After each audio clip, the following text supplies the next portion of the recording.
All right, good morning. Uh, Two things to take a look at today. We're going to start off by taking a look at cancer. It has a lot to do with the cell cycle. So first off, I'm going to start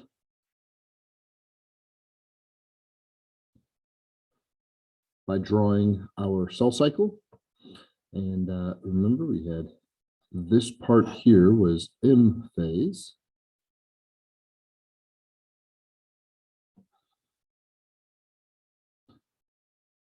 And most of the time, the cell is in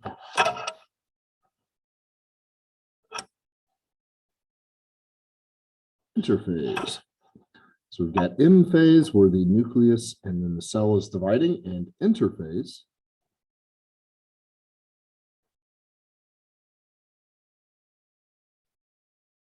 where the cell is duplicating the DNA. That happens during S phase. It's growing. That happens during G1 and G2, preparing for cell division.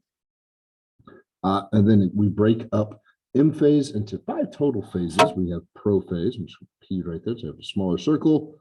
M for metaphase, A for anaphase, telophase, and finally cytokinesis. All right, so the reason we're drawing this today is getting started here is that the cell has several checkpoints. So you move through the cell cycle.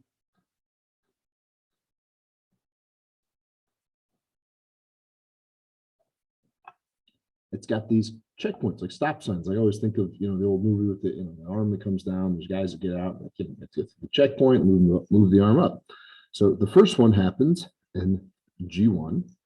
We have another one happen up here in G2. And then a third checkpoint happens between metaphase and anaphase.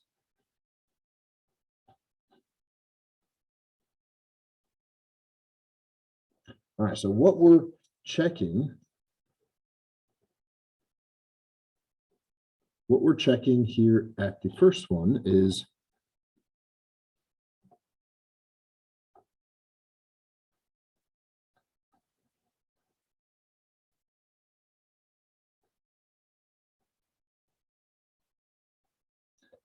there a need for that cell to divide?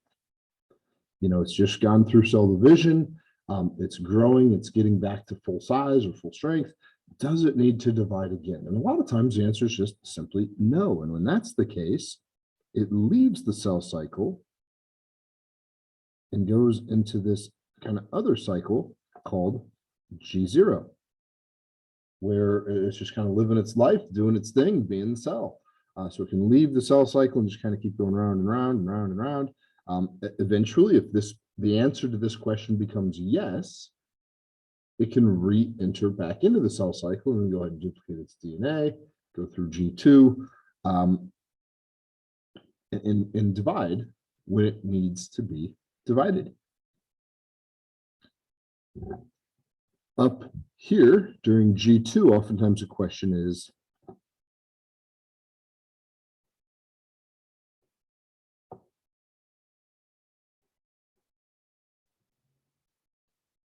is everything ready? Remember, by the end of G2, we have copied all of our organelles.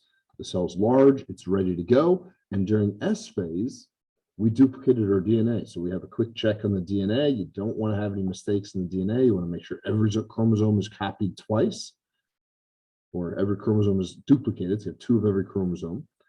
So that's what's going on in this checkpoint. And here between metaphase and anaphase, you got to kind of picture those phases of the cell cycle.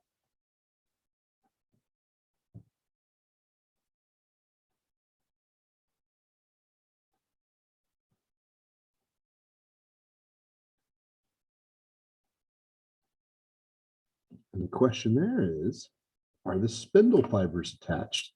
So remember, during metaphase, we're getting ready, we've lined the chromosomes up, we're getting ready to pull them apart. We have to make sure the spindle fibers are all attached so that they can pull them apart. So we double check, we make sure everything's hooked up the way that it should be, so that we can proceed on to anaphase. Now, for both of these these checkpoints, we can wait, we can fix the cell if we can, or sometimes if we can't fix the cell, it leads to apoptosis.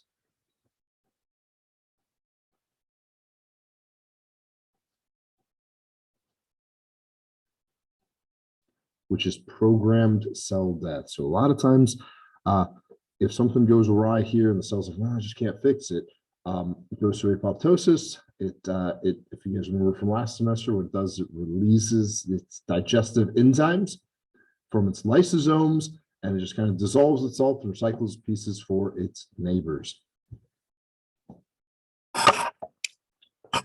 You might think that sounds gruesome, and it does sound gruesome, but it's a good thing. If you have a cell that isn't functioning properly, that doesn't have enough DNA or has mutations in its DNA, or something's just not going right, it's good that it kind of gets its bad DNA, gets itself and its bad DNA out of the system. You don't want that cell duplicating. If it does, well, now you have two cells that have bad DNA, and those two cells can become 4 cells, and that's going to lead to a problem.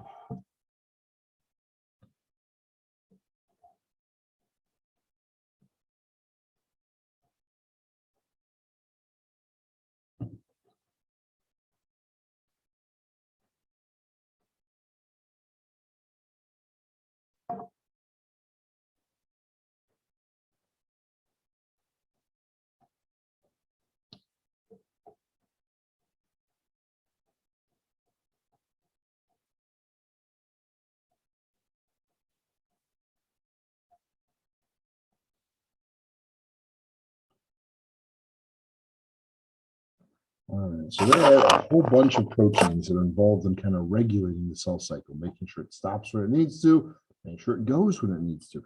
Internally, kind of has 2 classes of cells. We have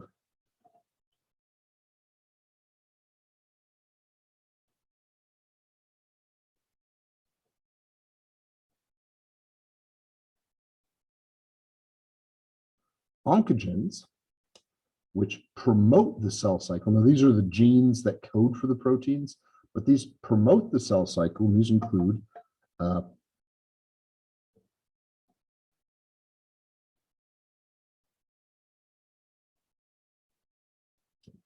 cyclins. Go with the cell cycle, we make the cell cycle turn, so cyclins, and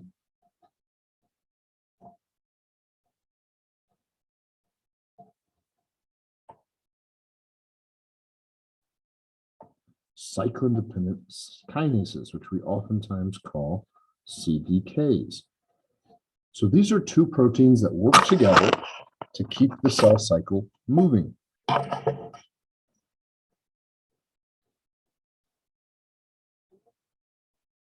always kind of think of them as a key.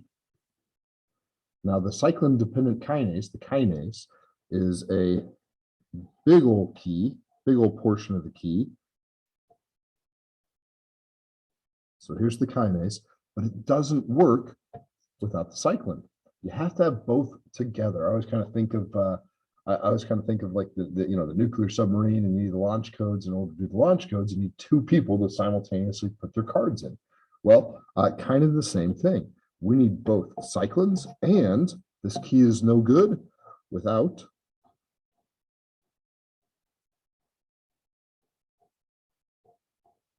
the other part of the key, which is the cyclin.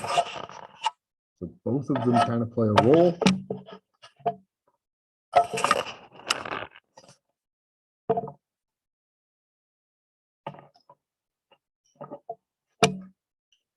And keeping the cell cycle moving. Both must be present.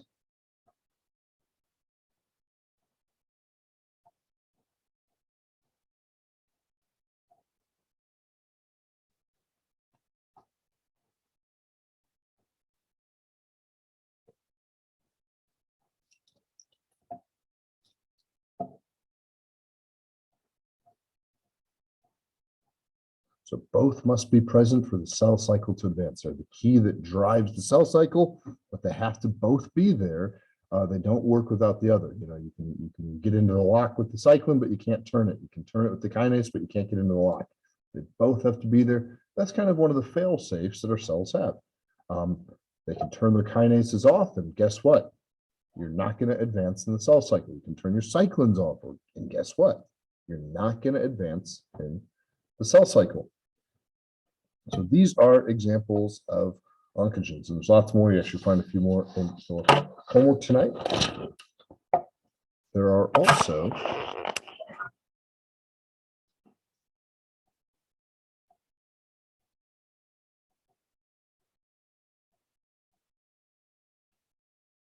tumor suppressors. We had oncogenes here, oncogenes here, and tumor suppressors here. And these are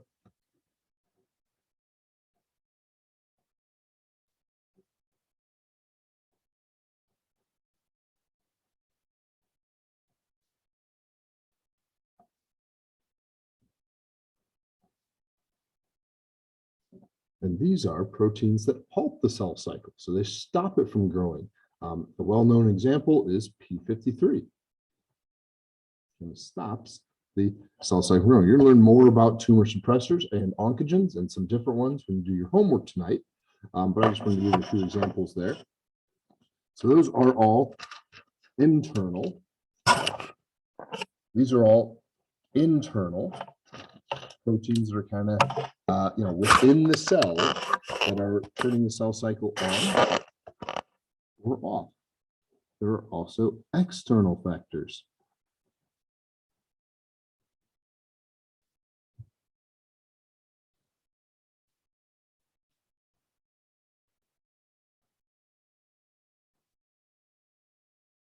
So, for example, cell-to-cell contact. Normal, healthy cells, when they run into another cell, they stop growing. They're like, well, there's no room. So they stop growing. Cell-to-cell contact is big external factors. Also, proteins such as it's called human growth hormone.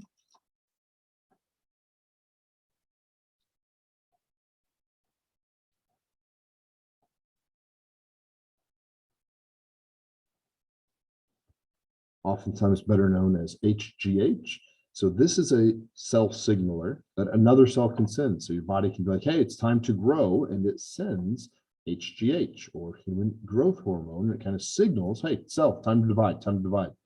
This one's really popular because it's been in the news last decade or two. A lot of athletes have been taking HGH to make themselves real big and strong. Not necessarily a healthy thing to do at all. Your body produces HGH naturally, and it turns HGH off naturally when it doesn't need to be growing. But this is just another example of an external factor that can help get your cells growing. So internal factors and external factors, excuse me. Sorry about that.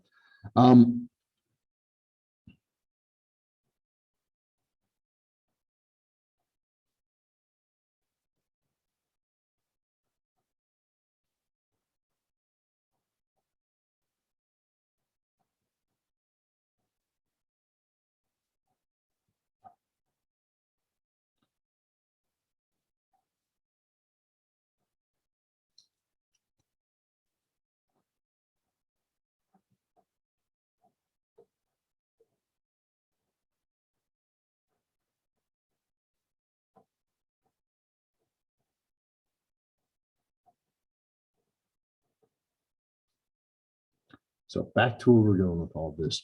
Cancer.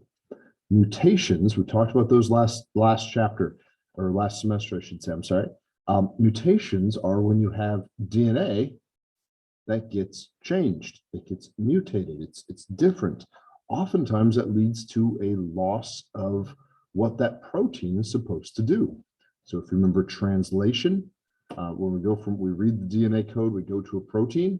Well, when we lose some of those nucleotides, we have a mutation, we oftentimes lose the correct amino acids and the protein isn't functional. So when we start getting mutations in both our oncogenes, again, those are the promoters of the cell cycle, they make the cell cycle go, and tumor suppressors, which lead to a loss of control of the cell cycle. When you start getting mutations in both of those, you start to have cells that have lost their ability to control the cell cycle. They are either promoting it too much, making it go, and not having the ability to turn it off with their tumor suppressors.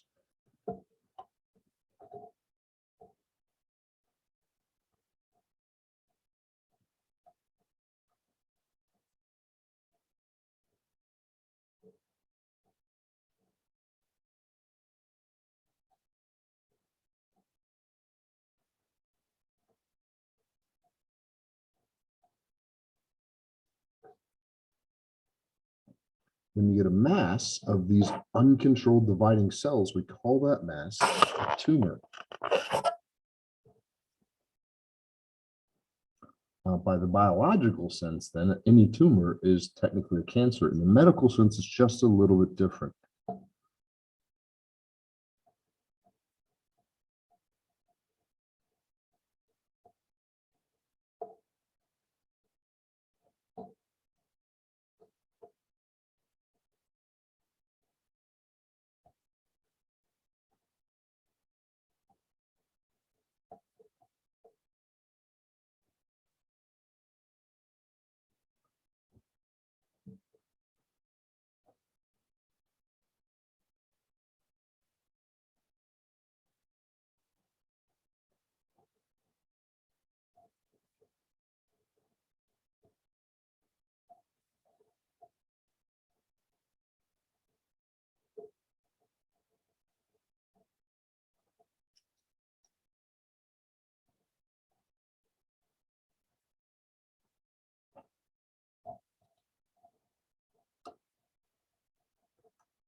All right, so when those tumor cells break off, so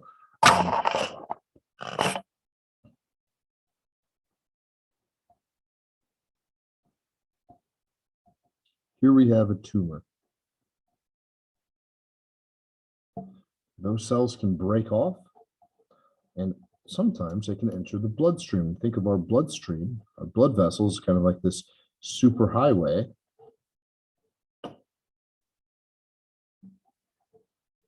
They can travel through it, and they can travel to different parts of the body. And then they can get out at a different spot of the body, and then they can start grow. I mean, again, they're cells that we've lost the ability to stop them from growing and dividing. So they're going to form a new tumor because they're going to grow and they're going to divide in this new location.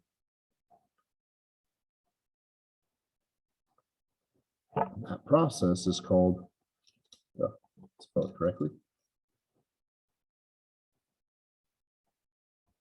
metastasis. We've said that that tumor has metastasized. It is spreading through the blood system. It's making new tumors. And that's the medical sense of the term cancer. So if you're medically diagnosed with a cancer, that means it has spread. So two types of cancers.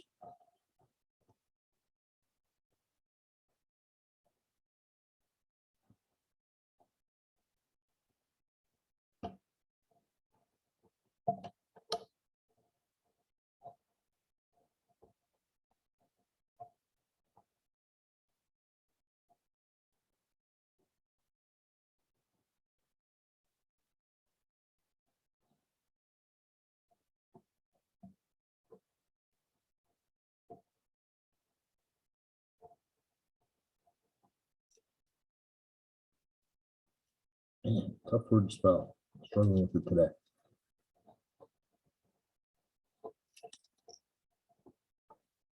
Okay, so benign tumors, which have not yet metastasized. Sometimes they never will metastasize. In fact, moles are considered a benign tumor. have, can think of like moles on your skin. They have their growth.